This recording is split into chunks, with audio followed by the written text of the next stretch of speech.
Hello, everyone, and welcome to Collaboratory. This is the show where Mike Morris here is going to improvise an animatic with a little help from you in the audience. And while he does that, we learn about beautiful craft of storyboarding. We keep it casual. We ask questions, and this is all improv, and it runs on audience suggestions. So feel free to come up with your input. Mike, what kind of prompts are we looking for in the audience? Hey everybody, welcome back. We are looking for a couple of characters. We're looking for a setting and a conflict for those characters in that setting.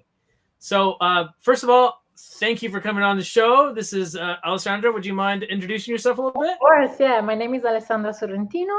I am a story artist, most of all. I've been working in the animation industry for the past 20 years. These days, I'm working as an art director. I started my career in 2D animation, so I've done pretty much everything, but we can chat about it. Oh yeah, for sure. So we met not long ago, and I'm so glad to have you on the show because I loved your work. It was really, really, really, really awesome, especially some of those storyboards that you had from Song of the Sea, which I was like, oh my gosh, these are gorgeous. Yeah, that was one of my favorite projects for sure. Yeah. So having seen a bunch of the work that you've done over a bunch of different studios in different countries, like how is it being kind of bouncing around between that? Yeah, I think I was lucky enough to be able to, especially because I was doing both 2D animation and storyboarding. I was lucky enough to be able to jump from kind of one thing to another and one kind of project to another. So I've done feature films and TV shows and commercials, pilots, and one of my basically the first studio that I worked with was a cartoon saloon where I worked on this movie here, Secret of Kells. Um, and that's a very interesting place because it is a feature animation studio, and it got much bigger with the past 20 years, but it kind of still works in a way that feels very independent, feels very family like. It's Right. that I really love. It has structure, but it has less layers than a big studio like Pixar, for example. So when I Right. Pixar, I really saw a big difference in the way that just the pipeline works and approvals, or the way you relate to your team or you talk to your director. So there's a lot of layers. It Yeah. Yeah. Just, I mean, I've only worked in features when I was an intern at on Princess and the Frog, but Yeah. um, it seems like it's a very highly structured path that you go along and at a feature studio, where TV is very highly structured as well, but it's a much more immediate and quick, and you've got to like be on your toes a lot of the time. I think a little bit more than features, Yeah. where you have a little bit more experimentation time, I think. Yeah. I mean, you have to be on your toes for different reasons, I feel. Um, it is very, I mean, TV and feature are super different in terms of the role of the story artist. You do very different things. There's different expectations. Um, in TV, you have a script and things are pretty much decided. So you are a storyboard artist in terms of you take the script and you visualize it, you do your pass, and you can give you can plus it, you can make it look beautiful, but there's less liberty in terms of storytelling. Things are kind of set a little bit more in stone on TV, and in feature you are a story artist in terms of you're a bit of a writer, like you really shape the story, and the story changes through space of 3 years of production just for storyboarding. um, and you go through screenings after screenings, and the story changes. every 12 weeks you get a new rewriting, and so you really help shaping the overall story of the movie that you're going to watch. You're very much part of it. So I like that. It feels a bit more holistic that way. I feel like where I mean, but I mean, props to animation TV writers because they have to really, really, really be on their game, and have some scripts that are really fully, solidified, and as opposed to just kind of guessing and trying this and trying that until you get the right thing. So Yeah, yeah, it's a really interesting idea though to be the difference between storyboard artist, which is more about the execution of it, than story artist, which is more about like the actual storytelling of it, and what goes into the story and what doesn't go into the story. yeah, yeah, and I think also in feature there's differences in studios. So for example, we were talking about Cartoon Saloon, and I worked with them recently again. It's nice um, to live both realities, because of course there's good things about both of them. So a big studio, has characters that maybe you've already were familiar with, or it's a big structure. They give you a lot of education uh, while you're working. There's a lot of opportunities. There's a lot of um, just learning opportunities in terms of your craft or leadership, or there's so much that you can learn. Like the education side of it is very, Oh, very, for sure. very strong.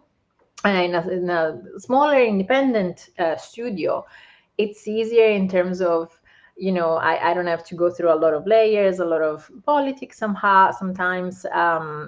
But the story itself, because sometimes the budgets are smaller than a studio, big studio, like in a Hollywood studio, you kind of have to make more intentional choices. And so you're not going to have those, screening cycles as many as a big studio would have. In a studio like Cartoon Studio, you have less because you're more intentional with your, locking the script, and then having a first pass, and maybe you have another couple, but then that's it.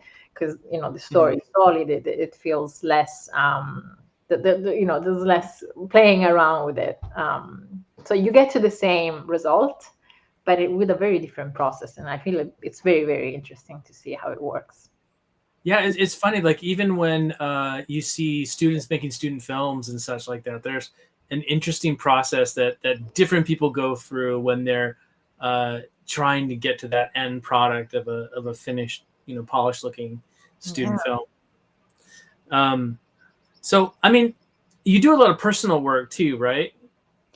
I do a little personal work. I don't get to do that much right now because I spend a lot of time mentoring in my free time, actually. Mm.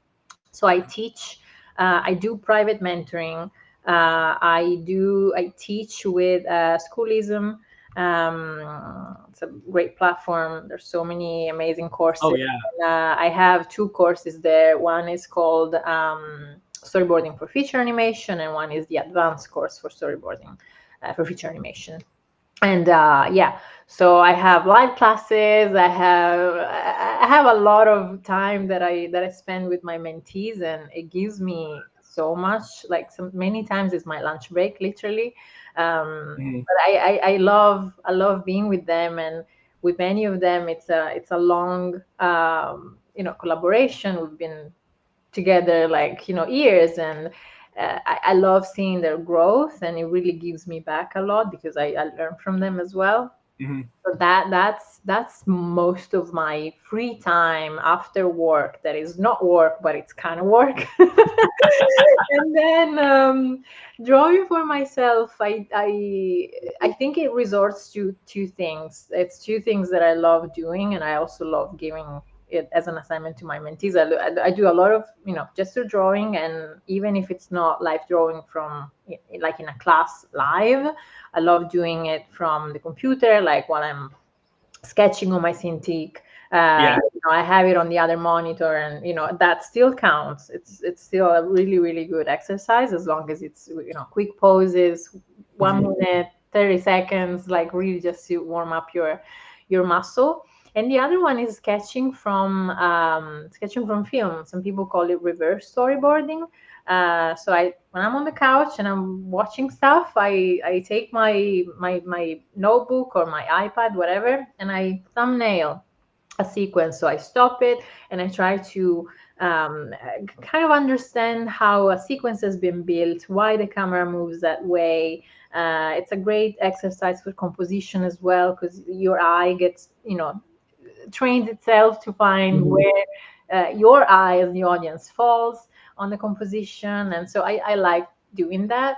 So it's more like a relaxing way of cultivating my, art, but it's work and it's not work. Yeah. It's a very fine line. Very fine line.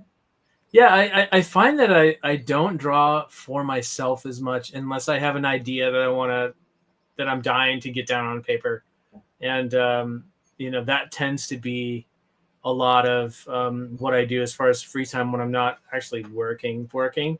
And so other pursuits like 3D modeling has started to become a thing for me because of 3D printing, and some of that stuff. It kind of expands your art into other areas besides just storyboard, and I think that's healthy. Being able to get into multiple mediums, sculpting and things like that, and I think sculpting helps with drawing too, because then you get that much more three-dimensional sculptural quality to the drawings themselves. So, Absolutely. anything come down the line yet from our audience? Yes, it looks like we have a setting. Uh, Ooh, Setting is a garden. a Uh, garden. mhm. All right. Then we have characters would be squirrels and rabbits. And the conflict, Gang war. the conflict, squirrels and rabbits fight over planted veggies from an old lady's garden. Aha. So this is we're doing West Side Story. Is that what we're doing Basically. with squirrels and bunnies? Yeah. We also have an alt. We also have a cat burglar stealing a diamond. So this lady is wealthy. Yeah. Okay. So, now comes the integration part of it. So how can we juxtapose all of that stuff together? A cat burglar involved in a turf war between squirrels and rabbits. Okay, well first let's get that garden in there, and we'll Yeah, start let's get working this in. world building. Yeah. Okay. So I think that we can got some raised beds. This is be like I don't want to say like a proper English garden, but because I don't know what that looks like. I've never been to England. But so let's get some. I do know some gardening, what it looks like. So let's get I don't know, maybe like one of those like trellises where you would like grow grapes or Mm, something like that, and then maybe in the foreground here, um, shrink this down a little bit. I mean, we could go with a camera, but yeah, we'll do it for yeah, now. And then some. Let's put a tree over here, like a yeah. big oak Nice tree, and overlay. a nice, huh? Nice overlay. Always nice to see. Yeah. Foreground element.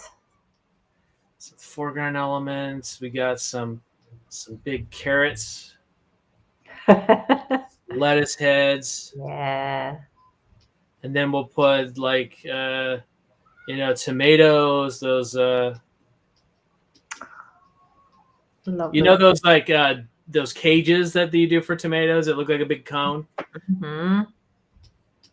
And then of course beans and some other things. and maybe a little garden path that we can put through right here, and then the trellis, and then of course scrubby bushes and flowers and such on the outside, because we're not we're civilized folk around here. Looks like you've been there already. My grandma used to keep garden, Hmm. and my mom gardens too, but she does a lot more container gardening. So I guess the raised beds are kind of more like along her line of stuff. So let's pop a little bit of a line over this, so we have a better idea of what we're looking at, as opposed to just marker rough ends. So we'll put some that's not exactly what it's supposed to look like for carrots, but let's That does the job. huh. That does the job. It does the job, and that's what we're looking for. Because remember, audience, we've said this before: storyboarding is about clarity. It's not about beauty. A lot of the time, beauty is a bonus. Beauty is a bonus. It's all about the idea. It's not about the pretty drawing. That's what I always tell my students, because of course everyone wants to be really precious about what they do and show what they do best. But many times I find that you run out of time because you've been polishing your drawing so much, and then you can either you can finish your sequence, or maybe you don't have enough time to try different ideas. So I always love working really rough at the beginning. Mm-hmm. Try, and I like to say fail fast. Like, try to really get all those ideas out of your pen as fast as possible, so that you can really have them in front of you and you can pick what's working best. Yeah, I like that idea. The philosophy of failing quickly, because whoops, wrong button. Okay. So I mean, because that leaves a lot of I don't know. I guess it kind of takes the pressure off a lot of the time. At least it sounds like it's something where you're not like perfection is not a requirement, Hmm. which it never really should be. But I mean, a lot of times I think we're our own worst critics when it comes to our art, and especially those of us who like to compare against people that have been doing it for a long time, or whatever the comparison is, whether it's fair or not. I mean, obviously there's a level of comparison that needs to be had, because these are the people that work in the industry right now, and they're the people that you're going to be vying for portfolios against, and stuff like that. So there is a valid concern there, but I think when it comes into like an obsessive sort of level, then it you can hinder your own growth that way. It's really hard not to be that way, and I think it's kind of reassuring to know that it happens to even people who have been in the industry for decades. Everyone has that, imposter syndrome, or self-doubt kicking in. And I think it's I don't know, for me the biggest risk is that it prevents you from doing things. So Mm-hmm. it kind of, it never comes out of you, and you might have a brilliant idea, you might come up with an image that someone else sees on whatever social media, and it really inspires them to do something else, or makes their day a bit better, just because you know they saw it. And yeah, it all comes to, you just gotta let yourself be a little softer, a little bit more forgiving with your own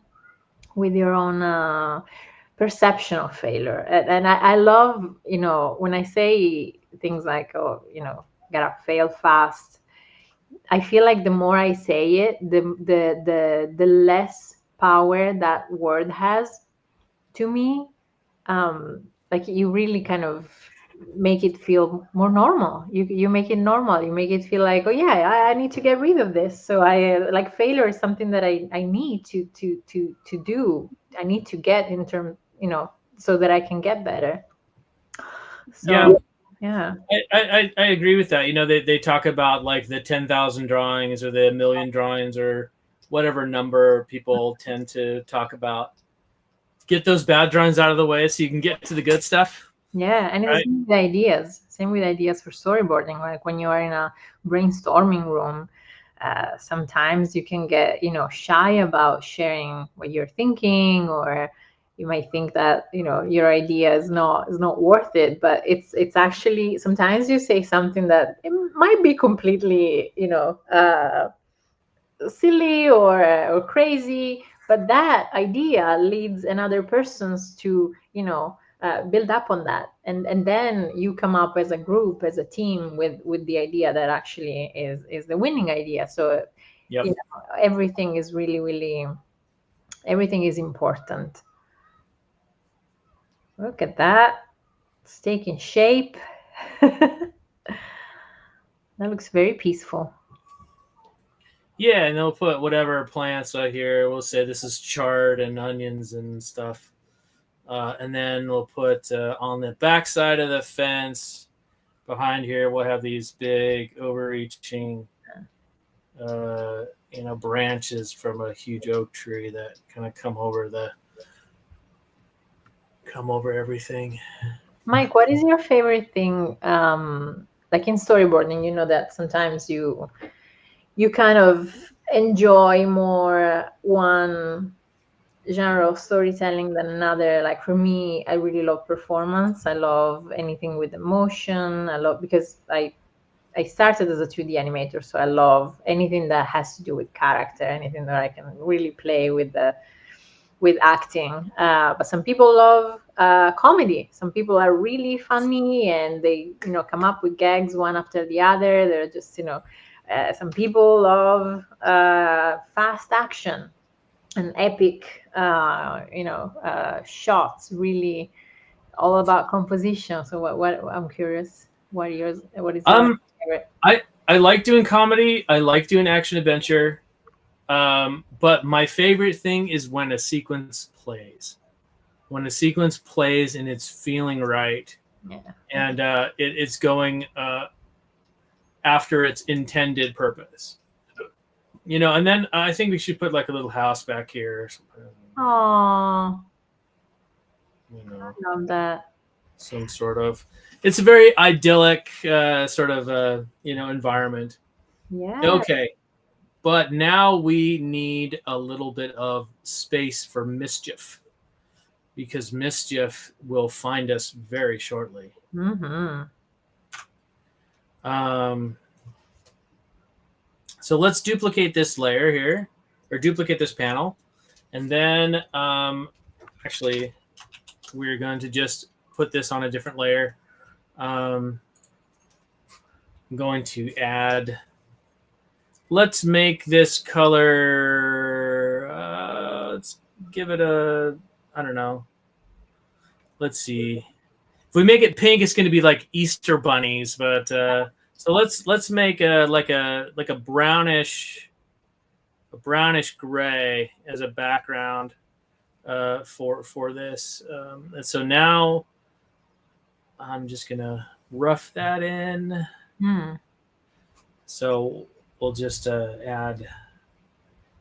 These are not going to be like earth-shatteringly great-looking bunnies, but you know, Isn't it they'll do the job. amazing? Like the second you popped in that bunny silhouette, you already have a story. There's already something happening, and there's so many questions. So cute.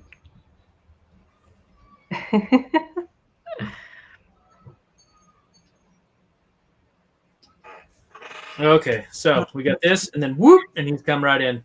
All right, now switching to a new panel. Mm-hmm. I think we need to get close up on this particular bunny and his,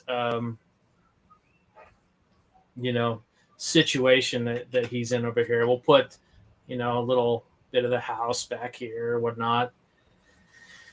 Again, we're not looking for pretty drawings. We're looking for stuff that we can make sure that what we're doing is clear. This is pretty. I'm also glad you did that, because the question that I got immediately looking at the previous panel when you drew the rabbit silhouette was, who is this rabbit? What is he thinking? What is he up to? And well, yeah, I mean those are the questions, right? And that is close-up material. Yeah. I'm glad you did this.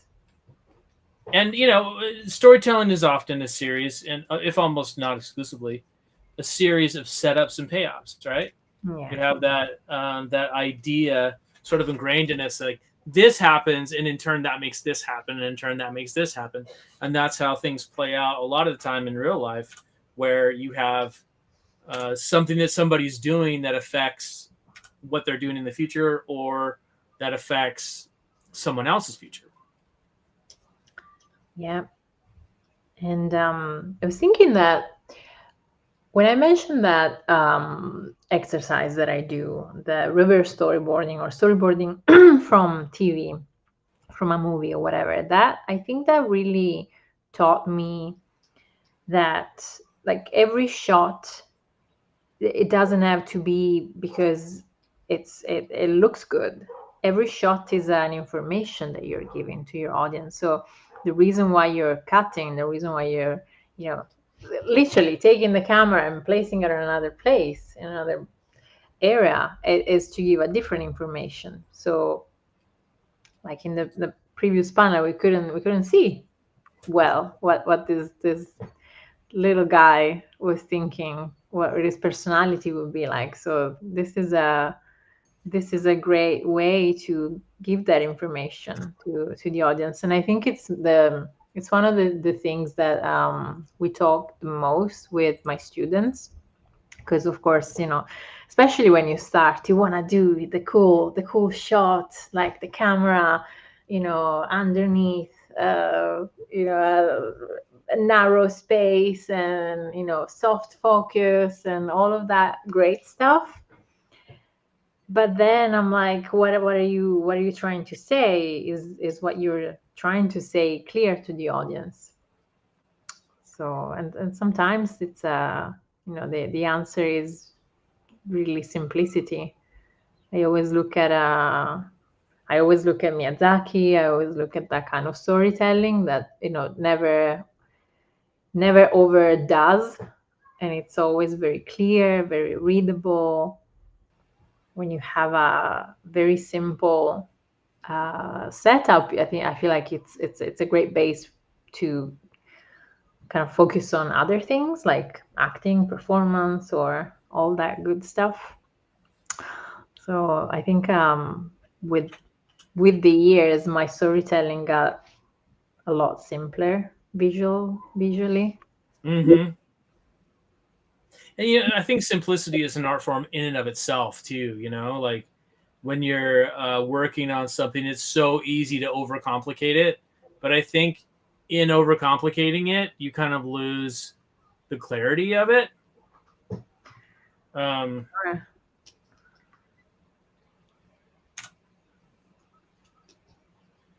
We got some mischief here.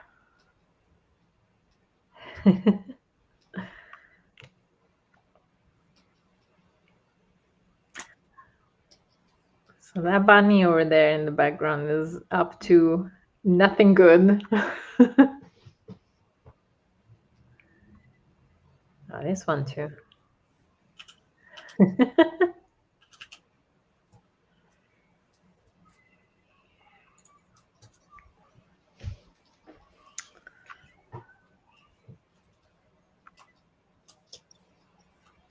How long have you been working on Storyboard Pro? So I've been working on Storyboard Pro since version 1.5 a Wow. long time ago. Um, and it is by far my go-to solution for doing boards. Um, a lot of people swear by boarding in, an image editor or some other software, but Storyboard Pro just makes it so much quicker.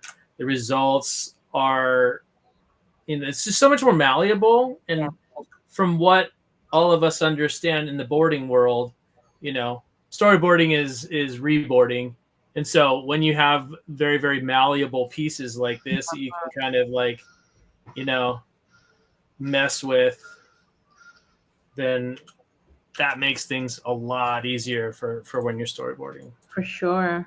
And I think right now is it's pretty industry standard. I don't think I have not encountered Storyboard Pro on a production on many studios that I've been at. It was always an option. I like that studios kind of give you that happens especially in feature films. I think in smaller studios, smaller productions, it's more they decide on a software and you kind of have to stick with that. But Right. on feature, you have options, and I like that they let you be comfortable with what makes you fastest, or just and Mm, Trello Pro was always there. It was always an option. And personally, I like having a timeline. Um, 'Cause yeah, me too. yeah, because I don't know, and it's probably because I come from 2D animation, and I used to, well, I started on paper, flipping drawings physically, but then I remember that talking about 20 years ago, my first storyboard job was on like Flash 5. And Oh boy.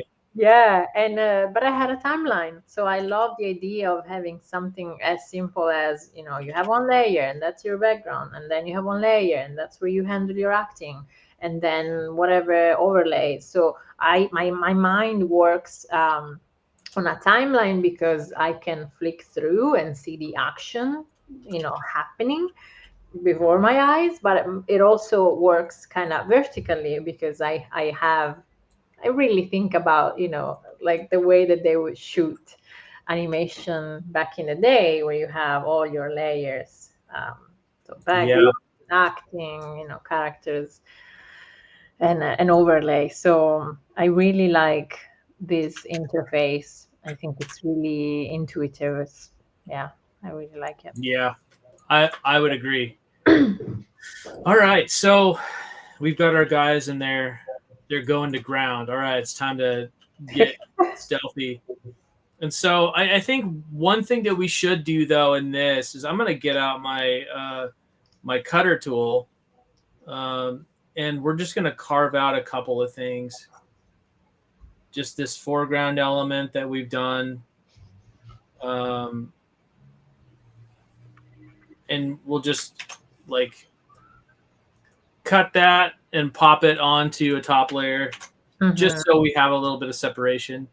And we'll put our bunnies here in the middle as they are, you know, going to perform their dastardly deeds.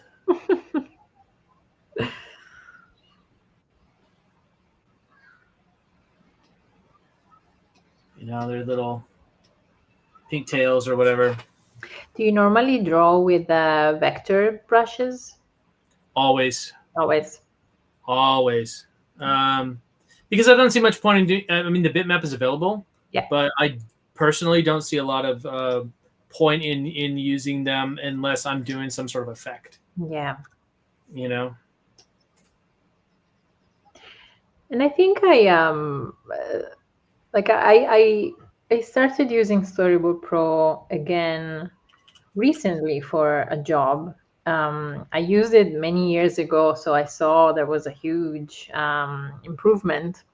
But I think that the thing that really struck me was the brushes. They're such beautiful brushes, and so easy to customize, and they get texture. You can really, choose. I love calligraphy brushes.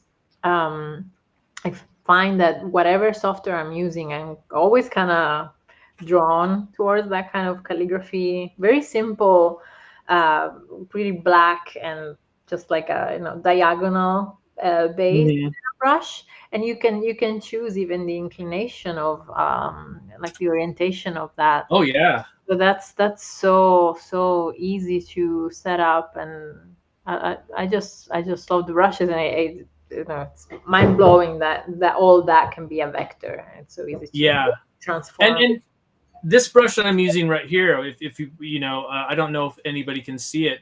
I don't see it on the screen here, but there is a textured vector, and it's got basically a 65% roundness with 60% angle, and some spacing and different things on there that create a brush that has a little bit more of a naturalistic pencil feel to it. So yeah, the brush engine is on point um, when it comes to what you can do with it. And a lot of the shortcuts that we use in different softwares, like the bracket keys and things like that, also work in this environment. Do you use the onion skin much when you storyboard? I'm using it right now. Oh, and the onion skin. Like I thought you between, meant the backlight. no, between one frame and another. Yes, I do sometimes, but I also have another trick that I use when I'm doing something that's more of like that in betweening type thing, where I'll just uh, change it to a different color, and then use the select by color tool and just get rid of it. Oh yeah, Almost like it used to do with like coal erase pencils. yeah.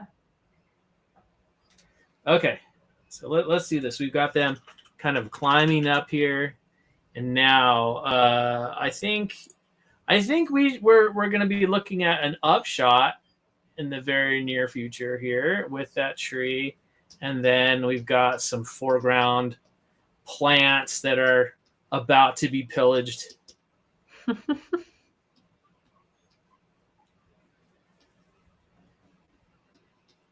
We've got some stuff going on here with this big tree.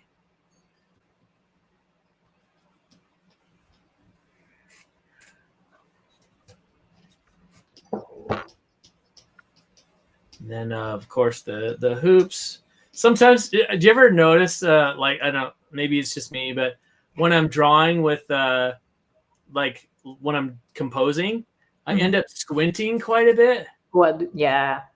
I squint down because I think it was something that I picked up in art school, where you kind of, when you squint, you see more of the forms than you do the line work. For And sure. so if I'm going like this, it doesn't mean that I'm blind, audience, which I kind of am getting that way. But Mhm. that's besides the point, people. Do you know when I realized that I did that? When, well, of course, I've been wearing glasses basically my whole life, since I was wearing contacts when I was 12, because I couldn't see from far away. But then that changes, and it turns into, oh, I can actually see very well, really close to me. And I found myself being really, really close to my Cintiq while drawing, because um, I couldn't focus that well. And so I actually found a sweet spot where things kind of blur, and I can really focus on like blocking my composition in really color blocks, like big chunks of elements. And then when I get farther away, I can see it very and so I can control, the detail and that kind of stuff. But I definitely do that, squinting equivalent to what you're doing, because sometimes you really get lost in too much detail, making things too precious, and you kind of lose the bigger picture, and you kind of lose track of, where the eye would go, what it would see first, like if what you're trying to show is clear enough. So Yep. Absolutely agreed. Because I feel like there's like the two perspectives that you need to have whenever you're storyboarding is the macro and the micro perspective, mhm. where you've got what does this overall composition look like, as opposed to now what do I need to add detail wise to make this clear. Yeah.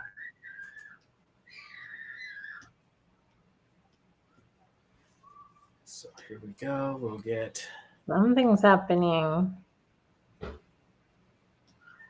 I love the anticipation. I love that it's the years coming in. and then boop. We have a question from the Yeah. audience. Oh, great. So what are some tips to make the composition of the shot feel less flat? I'll leave that one to you, and I'll draw some more. Yeah, okay. Well, I try to think, well, first of all, for me it's all about the information that I'm giving. And so it's not always a question of, oh, let's add a foreground element and so we give more depth, or um, have perspective lines that really guide the eye towards the element that you want to highlight, but then they might be kind of, I don't know, kind of clutter your composition too much. So sometimes a very simple flat, I would say flat, kind of composition can work. So like, I don't know, right now I have in front of me on my wall, just in front of my desk, I have like, some inspiration, and I have a panel from the movie Nausicaa. And it's one of the first feature films that Miyazaki did. And it's the beginning of the movie where Nausicaa is just like walking towards a forest with all the spores. And I don't know if you familiar with the movie, but there's nothing that there is not flat about it. So there's no foreground elements, there's no crazy, like the camera is pretty eye level.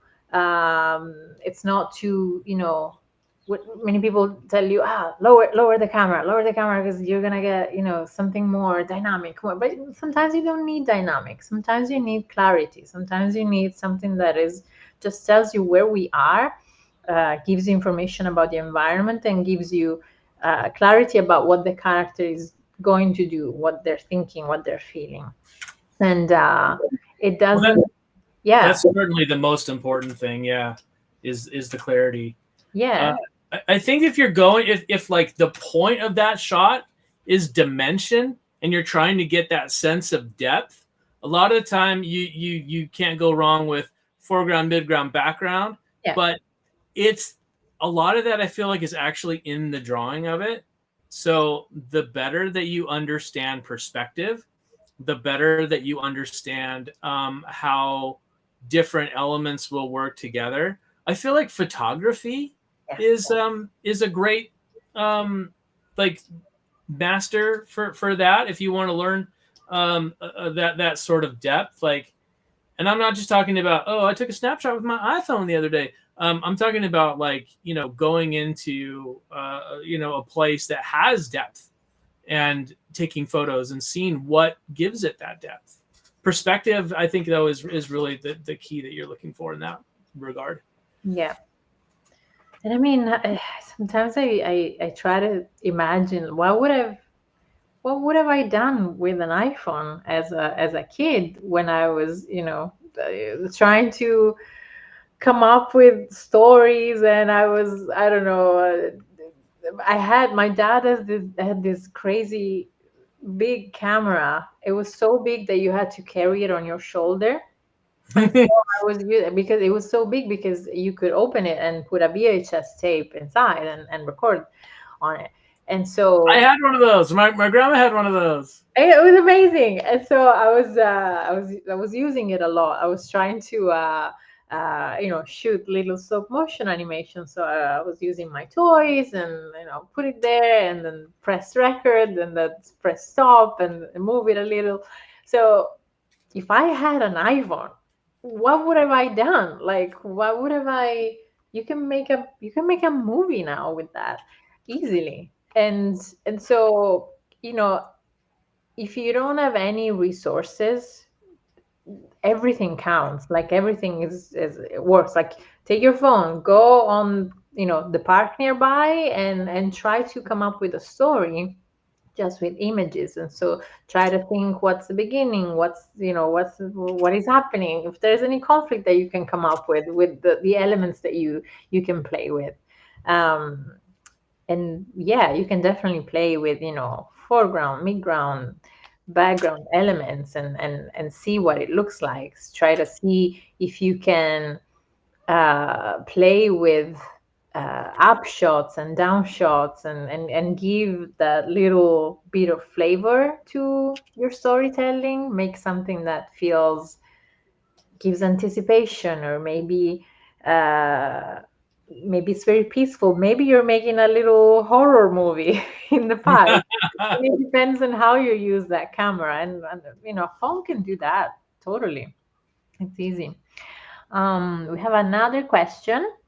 Um, Always looking for better brushes. What's the name of that brush? And does it come with Storyboard Pro? The name of that brush is brush number 25. And it doesn't come with Storyboard Pro because I made it. So it does not come with Storyboard Pro, but it's a fairly simple brush. All it really is just a little bit of tilt and messing around with some of the features that they have that are built into it, as far as like spacing and randomizing some of that stuff. I mean, if you check out just the brush palette in itself, I would show you here, but it doesn't let me from the stream, because I had my brush palette up and it didn't show up on the screen. That's all I know. But yeah, I think one of these days we'll have to actually go through and do a deep dive in the brush section and see what we can come up with. All right, so we've got these guys coming up, and they're like, yeah. And let's get some good chomp silhouettes, shall we? Let's do it. We can do that trick. This is what we would normally do for onion skin, but sometimes I'll just do this and I'll just turn it a different color, and then go back and that is a great tip, by the way. The color. Do you have a shortcut for that? No, I probably should. There's different devices that you can get that I know. Wacom's got one that comes with their Cintiqs that's has some programmable buttons on it. Sense Labs makes one. You can use a Stream Deck, or you can use the free Stream Deck app for iPhone, and just use your phone as like a macro deck. There's tons of options that you can do to have some like really great shortcuts to your. Do you like using those buttons? Because I never even use the buttons on my Cintiq. I just use my keyboard and I draw. Yeah, I mean keyboards work too. It's essentially the same thing. Yeah. It's totally the same thing. Only it just comes down to really where your muscle memory is at. Yeah. All right, so we got these guys. Ah, ha, ha, ha, they're laughing, and then they're gonna take a bite. And I'm gonna come through with my select by color brush and just get rid of these. Now we see a figure coming down as they're about to bite into these.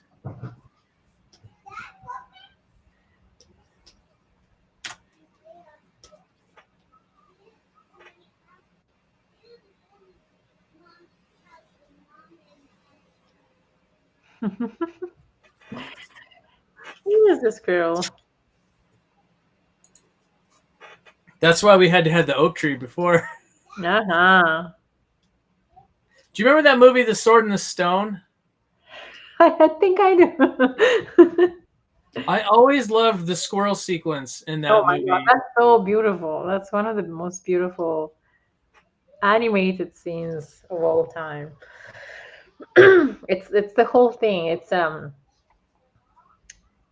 since when they transform into squirrels. It's the way they transform into squirrels, and they're so different from each other.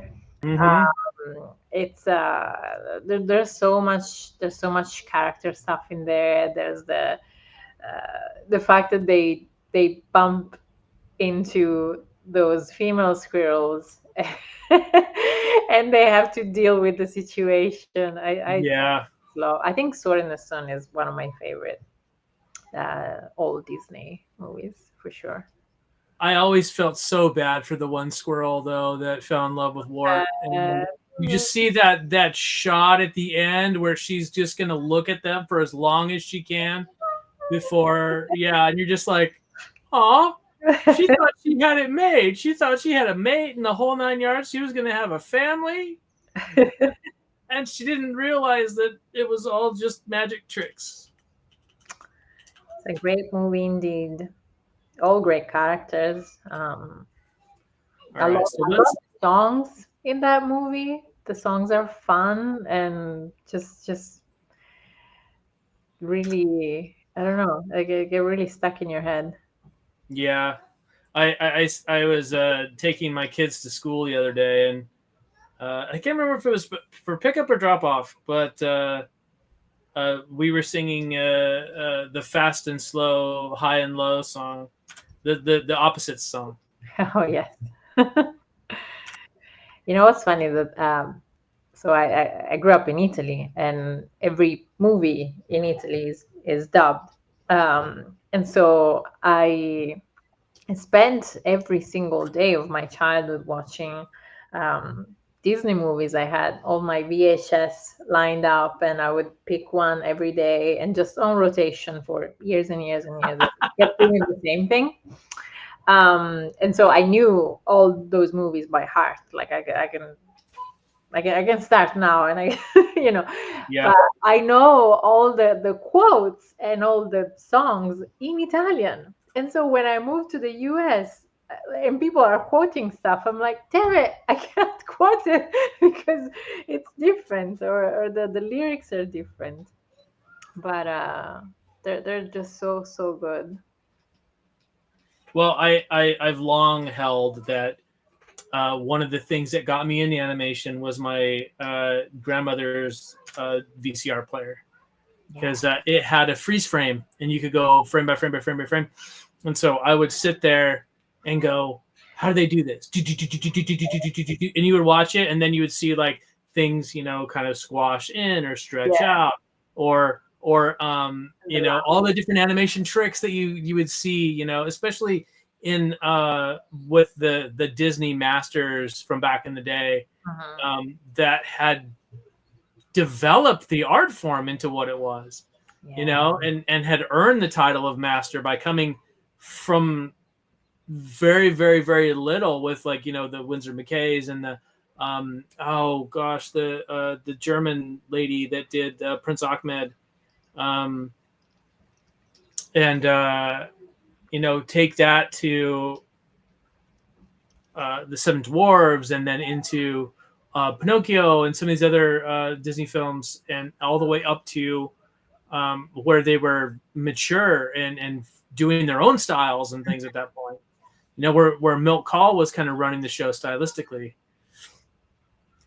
Yeah. Okay, so we've got this and then chomp.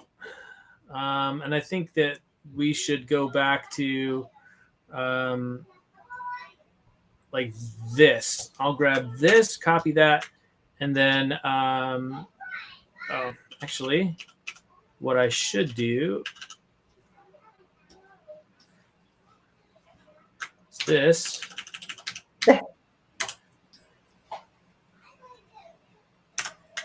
And then do that. Then we'll just change a little bit of this to where they're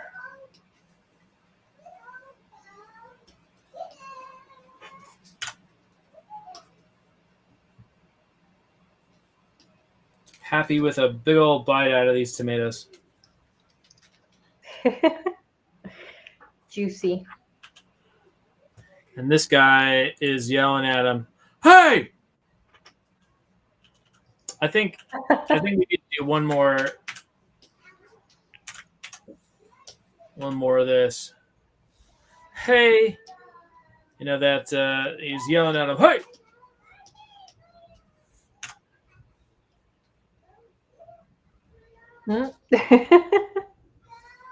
And of course, the classic 2D cheat of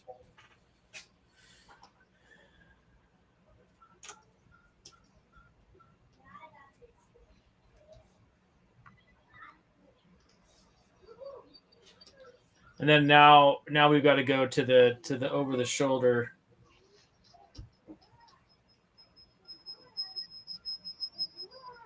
Oh, the squirrel. Yeah. Put the big branch in here in the foreground. And tail. And he's gonna look super tough. Menaced.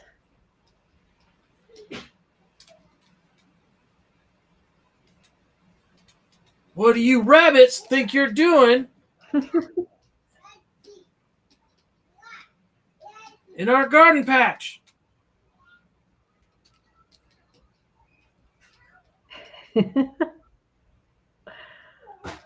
Let's have them like sort of half turned around, like not sure exactly what to make of this. And then, you know, well,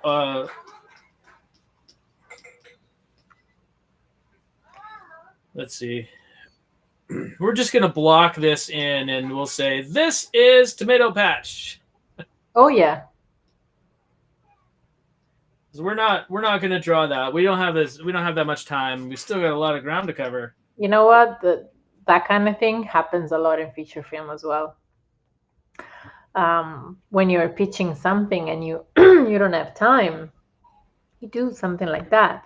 And then when you're pitching, your acting, the way you're presenting it will compensate with what's missing. I've been in so many pitches where either I was missing some panels, or my friends, my teammates were missing some panels, didn't finish, but the pitch was so fun and it was so convincing that it completely compensated for anything that was not there. It made people laugh and you get away with it.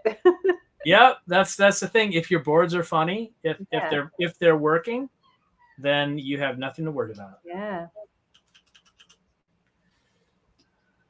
So let's get that forward a little bit here, and we'll just fix a bit of that. You know, laughter really trumps it all. That's great. If you can get that laugh, you're golden. Especially if that laugh comes from the person in charge.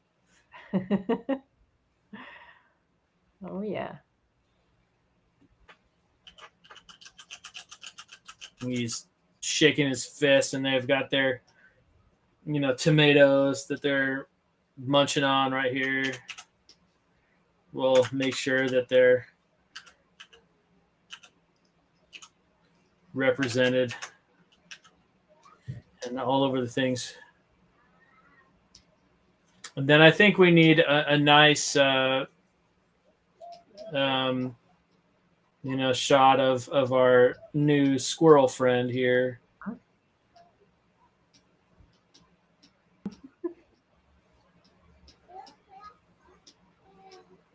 See, you was trespassing on our territory. He's been there forever. Well, like one winter at least. I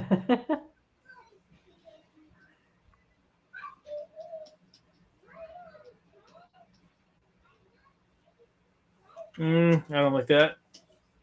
I don't think that really conveys.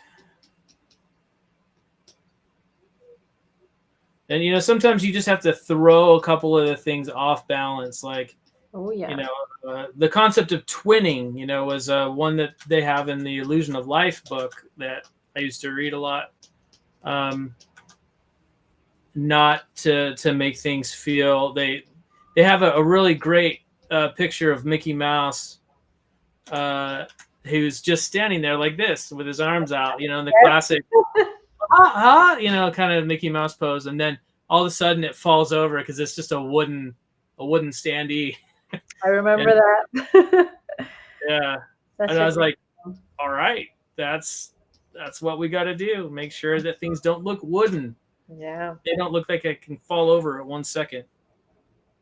Okay, so he's gonna rant and rave, and then I think he's gonna do the classic, you're dead meat if you keep doing this. He's gonna. Oh, I see what's happening.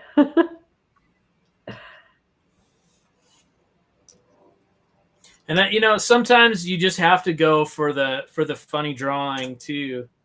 Like in this case, I think we're going to try and do something where the squirrel is really going to try and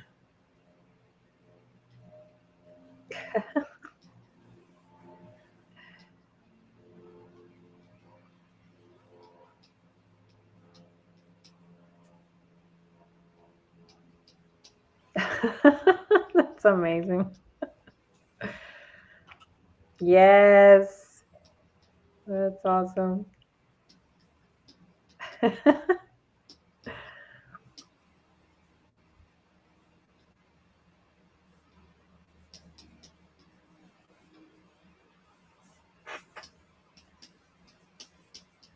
really calls to see what they're thinking about after they see this.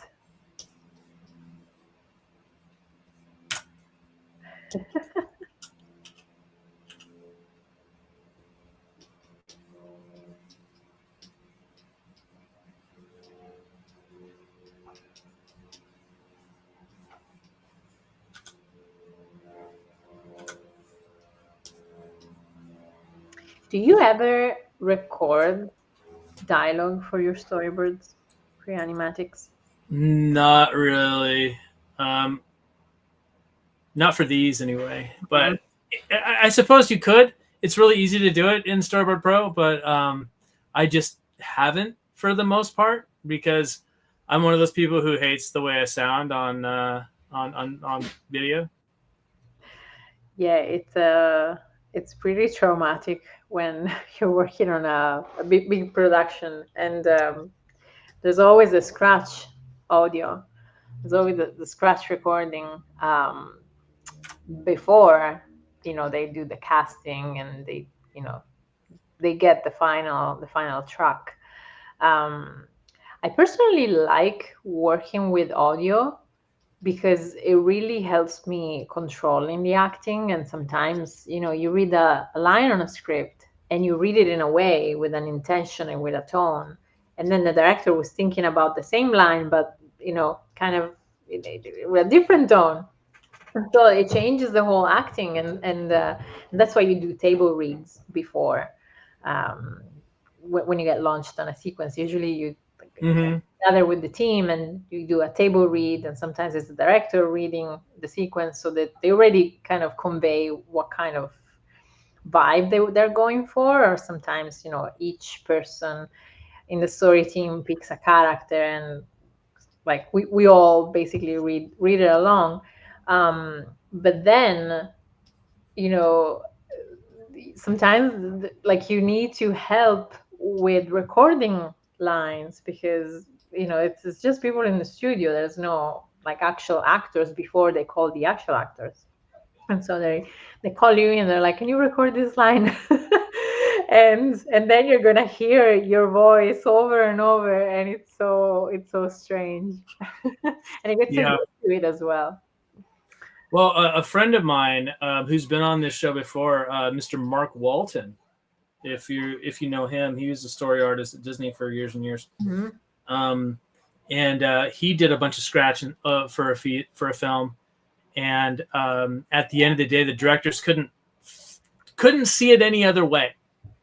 Yeah. And so he got to be the voice of Bolt from Rhino. Oh, yeah. He got to be the voice of Rhino from Bolt. Yeah. And so that was like a big deal. He got to go on the press tour and all that sort of stuff, and go around the world promoting this movie, and super cool. That's so fun. Ooh, they are not impressed.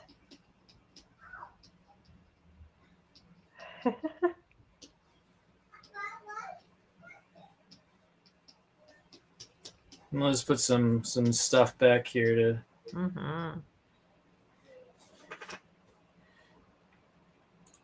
show them.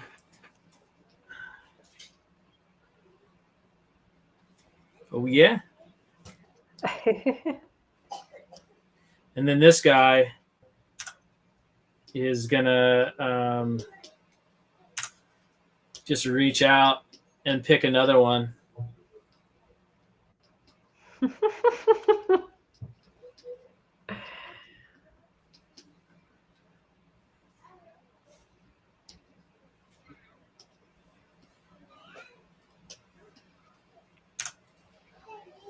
And one of the things that I love about Storyboard Pro is you can do stuff like this.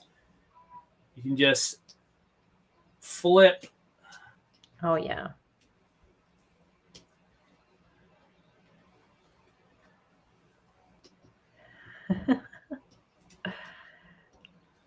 So he doesn't even care. He's going to waste them just to show that he can.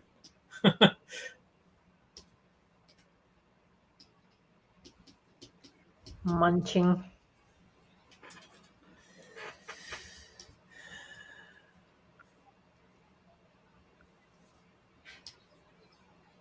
Just give you a time check. We are at -20. Okay, cool. So we're 20 minutes over, or we have 20 minutes left? No, we have 20 minutes left. -20. That could sound like that. Yes. Just had to clarify.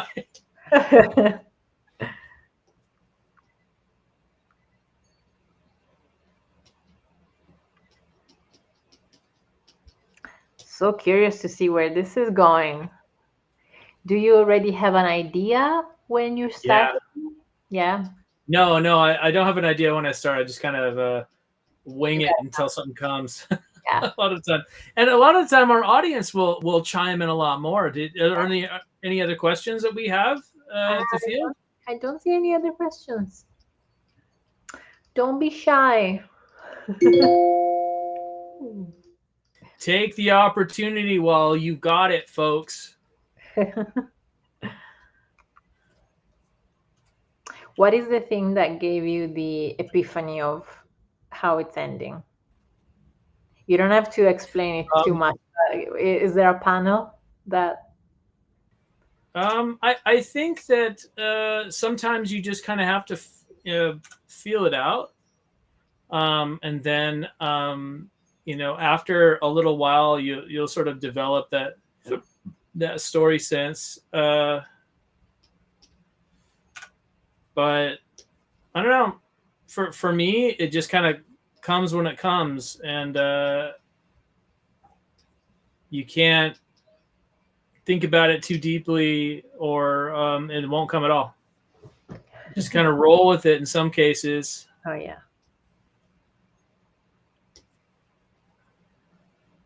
And do you ever, because sometimes I'm thinking about storyboarding kind of the same way as in animation. So like you have your keys and it's pose to pose, you go from A to C and B is your in between, right? So sometimes when storyboarding, the risk can be that you go straight ahead and you kind of get lost, or you find kind of after having drawn many drawings that you want to go on a different direction actually. And and if you kind of blocked your A and your C first, you kind of know where you're going and then you can play around with whatever is in between. Yeah. Do you ever do those kind of things like I'm gonna draw this moment first and then this key moment and then this key moment, and you kind of feel, the gaps, or do you go straight ahead? It just depends on the complexity of the story a lot of the time. If there's parts that I know that like there are beats I have to hit, Yeah. then I'll kind of do more of that pose to pose version of storyboarding where you're like, okay, I know I have to hit this scene. I know I've got this particular thing coming up. Yeah.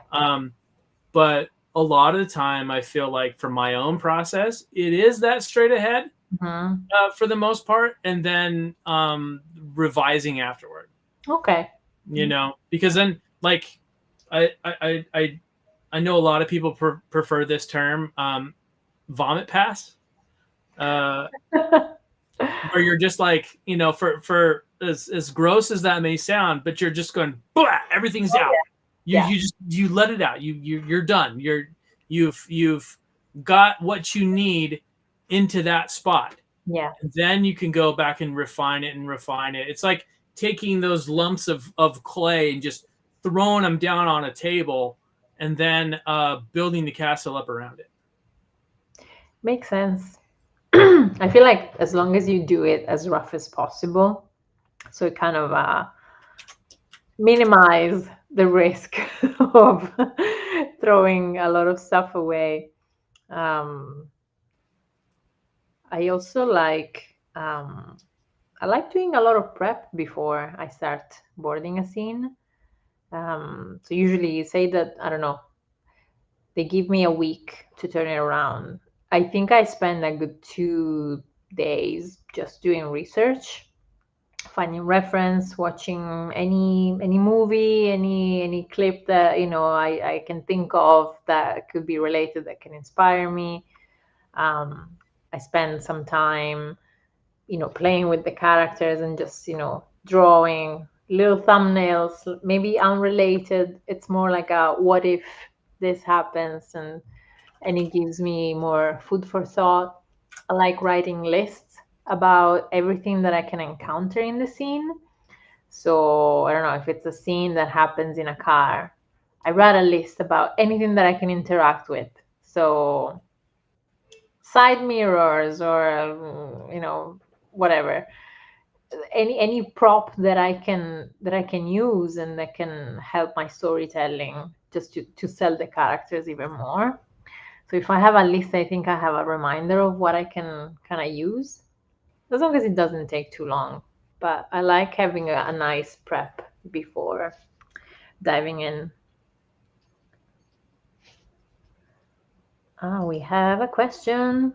How much do you normally follow a script versus freestyling on a board?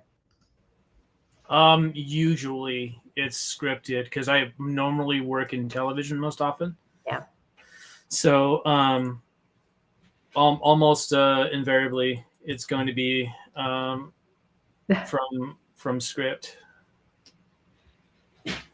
So I'm gonna just pump up the brush size a little bit. We're gonna get some tree going up there once the brush catches up to Mm-hmm. all of these squigglies. And then we're just going to put a tree full of squirrels.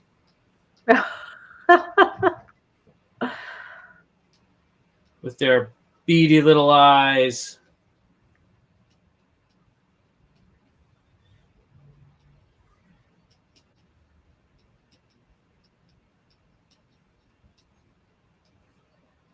Now, one thing that we can do to save ourselves a little bit of wrist mileage is just start copying and pasting them. Mm-hmm.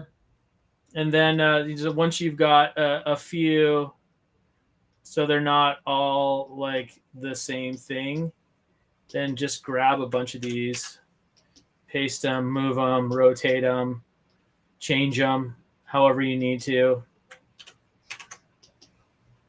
Just so you've got, obviously this would be a better perspective if we were to draw it all out. For the sake of, we've got negative 20 minutes,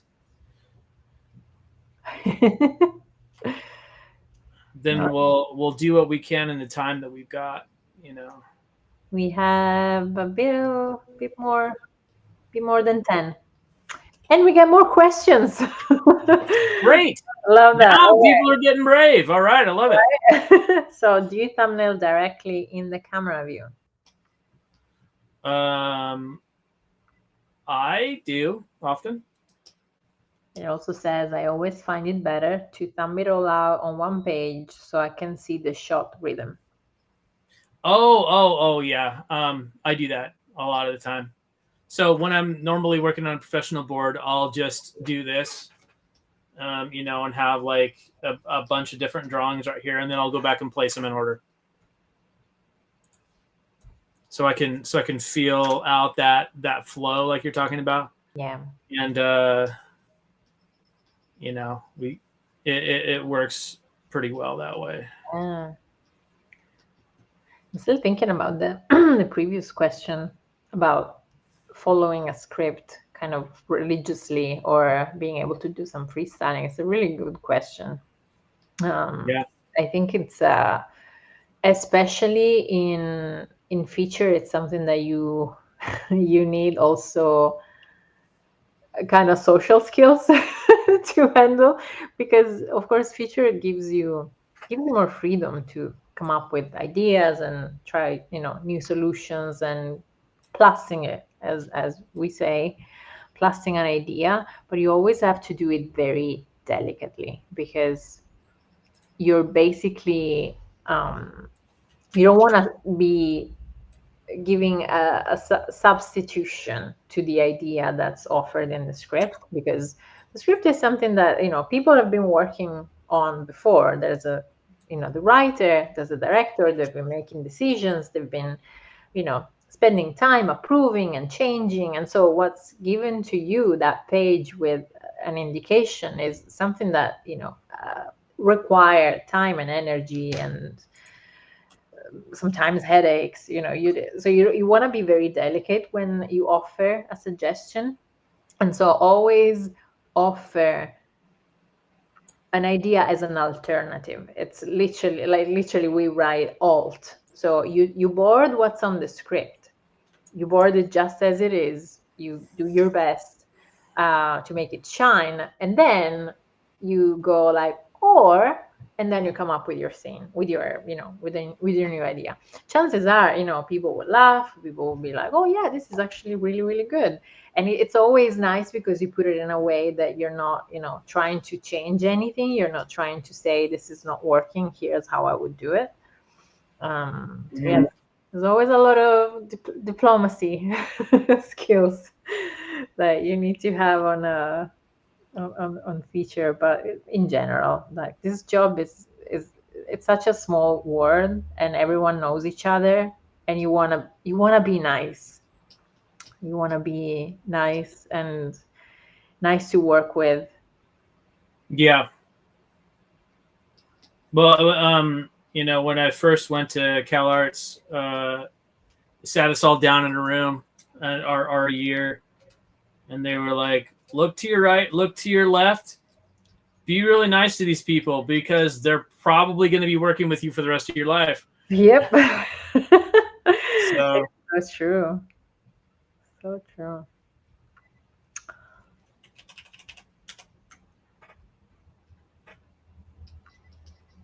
And I find also like when you go through a recruiting session, it's not just it's not just about how talented you are. A lot has to do with your personality. So sometimes even the interviews are split in two. Sometimes it's about your work, and you meet certain people in the team, then you meet other people in the team, because they want to make sure that you are someone nice to work with, someone humble, someone who can take feedback constructively, someone who can offer feedback constructively. When I was both at Pixar and Netflix, I have been recruiting because we were doing the mentoring program, and I was mentoring there. We got so many portfolios. We got, I think the last time it was about 1,500 portfolios, and there's so much talent around, of course. But I always say there's so much talent, but it's about your idea and how you communicate it. It's about your story, and only you can tell your story your way. And so I think a lot of our uh, the points that we were checking, the boxes that we were trying to check when reviewing a portfolio were about personality just as about talent. So it's just really important to be nice. it is. Well, and to be reasonable too. A lot of the time, there's going to be clashes every so often because people are going to be really passionate about what they're doing, and so you're going to have folks that are going to be like, well, it's got to be this way because this is what makes sense to me, and another person was like, that doesn't make any sense at all to me, so it should be this way. Yeah. Um, because people are different. They come from different backgrounds. They come from different ideologies. They come from different worldviews a lot of the time. And it's often going to come down to what is the most universally clear. And again, talking about like being, good to work with and all that stuff. And being able to take criticism really well. Yeah. And because more often than not, people are not in the business of trying to hurt your feelings. Yeah, it's not about you. It's not. It's hard to not take it personally though, because ego is a big part of all of us, and we feel when we're pitching something, we have all those eyes looking at us, and it feels like we are presenting ourselves, which is a little bit true because it's our idea. But when an idea gets rejected, it's not about you. It's about the idea that doesn't work in the context of the movie. Right. It's a big exercise to kind of separate ourselves from the idea that we present. Yeah, it's the murdering your darlings Yeah. thing that happens so often, and it's hard. And sometimes you'll miss it, and sometimes things will go on to the deleted scenes or whatever on something because it's still funny or whatever. No. All right. I have another question. If you want it. Yeah, let's hear it. Don't you think that nowadays we are asked to make more and more timing, editing, animatics, and layout with 3D boards? Yes. Yes. That has been a particular sticking point for the Animation Union, whose shirt that I'm currently wearing. So that has been a thing, and one of the things that kind of happens is sort of this creep that crawls in as technology changes. You know, Storyboard Pro makes it exceptionally easy to do animatics within its software, and so that's a great bonus. But at the same time, you get people that say, oh, well, I can save the production a ton of money by making these people do more than what their job is. And that can get really abusive, like really quickly. So yes, I do think that has been a job creep that has occurred in the industry for quite some time. Yeah. We have 3 minutes.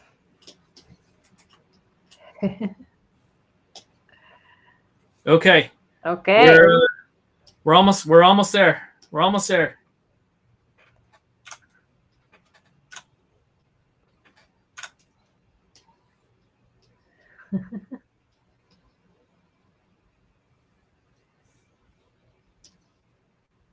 Can't wait to see this.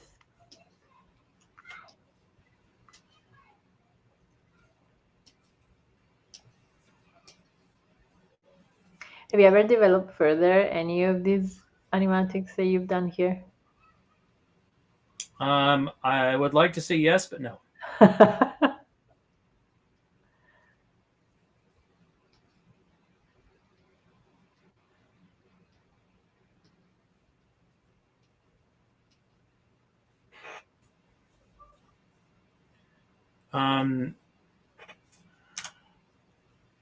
But you know, it's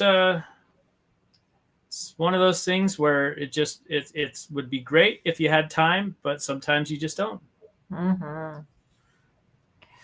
And we're gonna do a little in-camera trick that sometimes we do, where things kind of get blurred a little bit. And we'll do a new panel.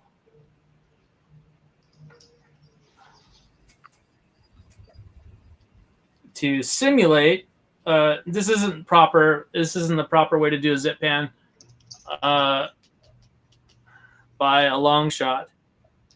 But this is what we're going to do today, because we were already in the negative 20 minutes, and now we're into positive 2 or 3.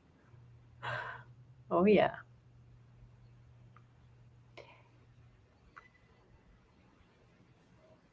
Now we got the autosave happening.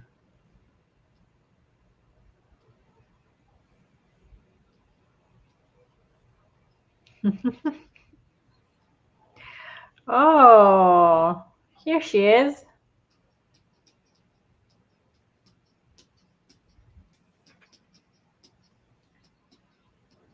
Let's give her some big gardening gloves. She's been working.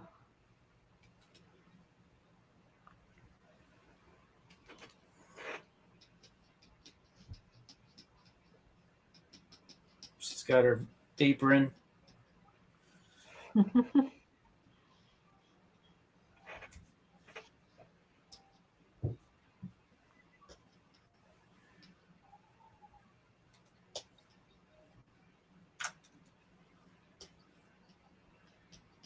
She puts out one arm.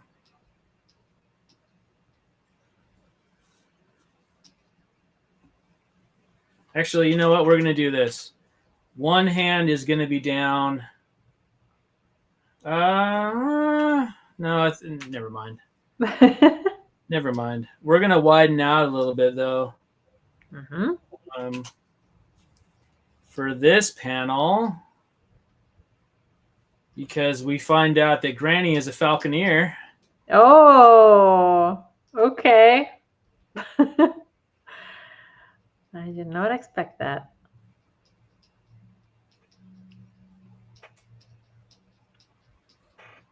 And falcons very conveniently eat rabbits and squirrels. Oh my God.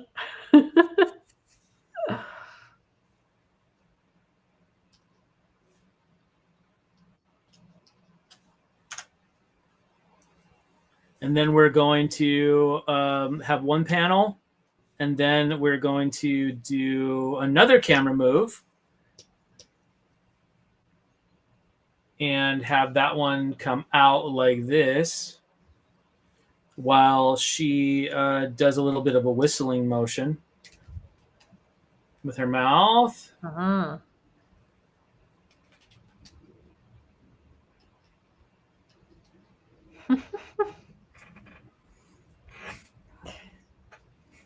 And then who's going to pop up? Oh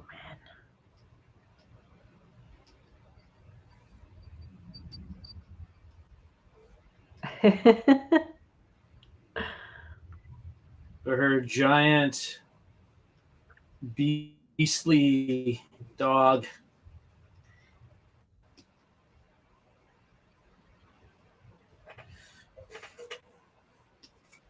Angry. She has a You whole would be too. army. You would be too if they were eating your vegetables constantly.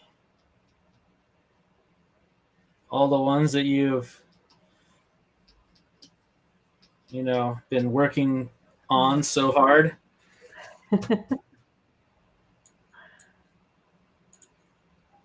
And then we're going to have another panel that we're going to kill the camera move on really quickly and then duplicate that panel. And then one more camera move, which is going to flash zoom into Granny's face right here. Oh yeah. And then we got to delete the camera off of that because we don't want to repeat the move. And then we get to zoom in on her really quickly.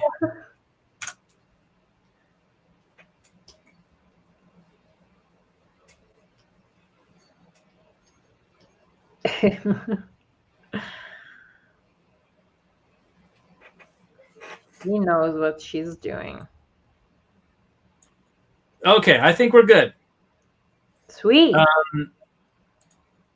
One more panel. Actually, we're gonna put that on this level, and I'm just gonna go like this and paint bucket to black. Mm. All right. Okay, let's see what we got. See what we got. Let's take off the light. All right, here we go. We start out in an idyllic farm village, and who comes around but a hungry bunny? And that hungry bunny is just panting. Oh, carrots, tomatoes, lettuce, everything.